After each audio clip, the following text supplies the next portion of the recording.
waa asalaamaaleykum wa rahmatullah ñoo ngi nuyu mbokk Sénégal ñi ci biir réew mi ak ñi ci bitim réew di nuyu également suñu mbokk yi nga xam ne ñoo ngi ci biir kaso bi te dara yóbbuwu leen fa lu dul bokk bu ñu bokk ci benn kuréel walla ci benn parti politique te defuñu li war a tax ñu dugg ci kaso yi ñoo ngi leen di bàyyi xel bu baax a baax dina leen wax ni lu metti yàggul di bàyyi xel bu baax a baax seeni njaboot di sant askanu Sénégal ci taxawaayam ak ci maturitéem di leen gërëm yéen taskatu xibaar yi nga xam ne ñëw ngeen ci lim bu takku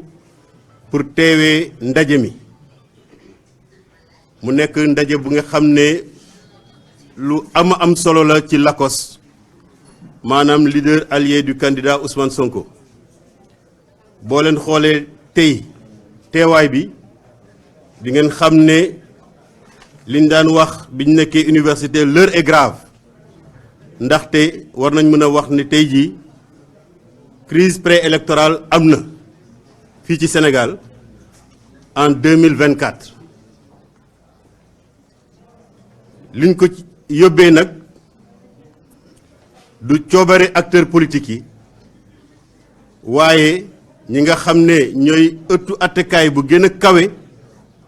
fii ci Sénégal ñu tuddee ko conseil constitutionnel moom moo ko sooxe ñuy massawu suñuy àndandoo ñu tuddee seeni bopp les candidats spoliés ñu bëgg leen wax ni gën a bees rek moo fi am waaye gën a métti amul ba tax na léegi nii dinaa jox sama jigéen Maimouna Bousso mu ñëwaat ci jaar-jaar yi nga xam ne président Ousmane Sonko jaar na ci te ñu bëri daan ko seetaan parce que jàpp nañ ne du seeni affaire bu soxna Maimouna Bousso ñëwee ci loolu wax également njàngatam ci li xew actuellement dañuy jox Seydina Oumar Touré ñu gën koo xam ci capitaine Touré capitaine Touré lañ koy woowee ba léegi même bu dee moom jàpp na ni dañ ko woowee Seydina Oumar Touré parce que li taxoon mu nekk capitaine jaay nañ ko doole jëlee ko fa ñun ne ko capitaine un jour capitaine toujours moom nag ci xam-xamam dina leen wax rëcc-rëcc ak manquement yi am ci décision bu cour suprême et conseil constitutionnel joxe te mu jëm ci Ousmane Sonko bu ko defee sénégalais dinañ gën a xam ci fan la conseil constitutionnel sukkandiku bene ku mel ni le leader de l'opposition au Sénégal warta bokk ci élection yi te tegu ko ci yoon buñ capitaine Touré pare nag président Birame Souleye bi nga xam ne mooy président groupe parlementaire Yewwi Askan Wi mais nekk également vice-président PASTEF ñun xamuñu ex-PASTEF nekk vice-président PASTEF mooy ñëw nag joxe message bi nga xam ne mooy message u LACOS mu jëm ci acteurs politiques yi nga xam ne tey jii ñoo ngi ci ay jafe-jafe te ñoo ngi dëgmal élection bi nga xam ne moo gën a am solo Sénégal ñu war a mën a xam nan la ñuy liggéeyee pour que li ñu bëgg ak li askan wi bëgg ndaxte askan wi lenn rek la bëgg mooy élection am le 25 février 2024 bu ko defee moom dina joxe message ou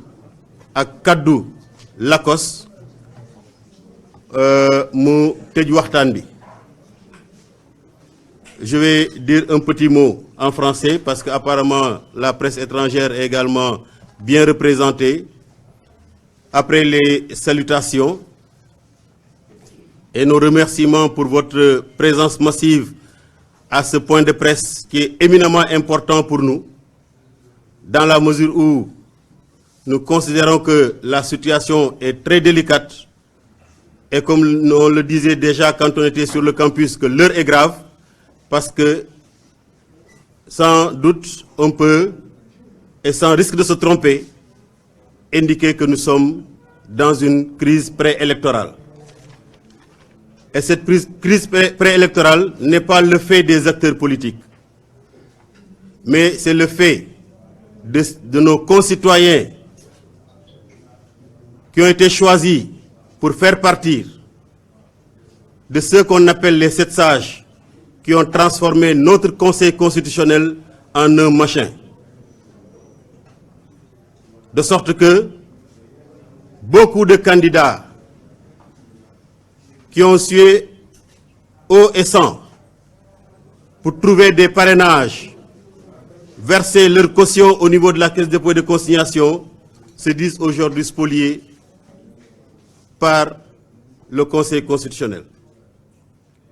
Nous estimons que cela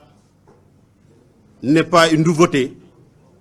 et c'est pourquoi à ma suite, la présidente Maïmouna Bousso viendra pour rappeler un certain nombre de faits qui jalonnent le parcours de Ousmane Sonko, faits d'injustice, de brimade et de voies de fait sur sa personne et sur son parti politique, pour que l'on comprenne en réalité que quand un acteur politique est dans une situation, le mieux c'est que les gens s'entourent autour de lui pour quand même lui servir de bouclier et empêcher que le monstre continue son chemin. Elle fera également une analyse de la situation, mais à sa suite, Seydina Omar Touré, plus connu sous le nom de Capitaine Touré, il voudrait véritablement qu'on arrête de l'appeler Capitaine Touré, parce que ce qui a fait de lui capitaine, on l'a radié de cette station injustement, mais nous considérons qu'on est capitaine un jour, capitaine toujours. Il viendra, dans une analyse éclairée,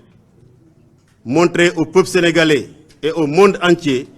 les manquements et les failles et les incohérences que contient la décision du Conseil constitutionnel concernant le leader de l'opposition, le candidat du peuple sénégalais, à savoir le président Ousmane Sonko. À sa suite, et pour terminer, le président Birame Souleye Diop, président du groupe parlementaire Yewwi Askan Wi, mais par ailleurs vice-président de PASTEF,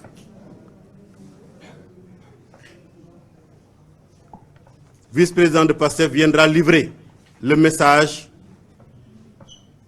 de Lacoste en direction du monde politique,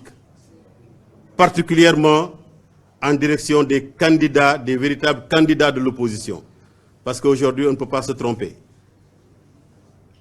J'allais demander à ce que Birame Souleye clôture les prises de parole, mais on vient de me signaler que notre ami, l'avocat, un des avocats du président Ousmane Sonko est là, à savoir Maître Massokhna Kane. Et s'il le désire également, il pourra prendre la parole pour apporter quelques éclairages à la suite de ceux qui ont été choisis aujourd'hui comme les porte-parole du jour. Donc sans tarder, je vais laisser la parole à la présidente Maïmouna Bousso pour apporter son analyse et faire quelques rappels historiques.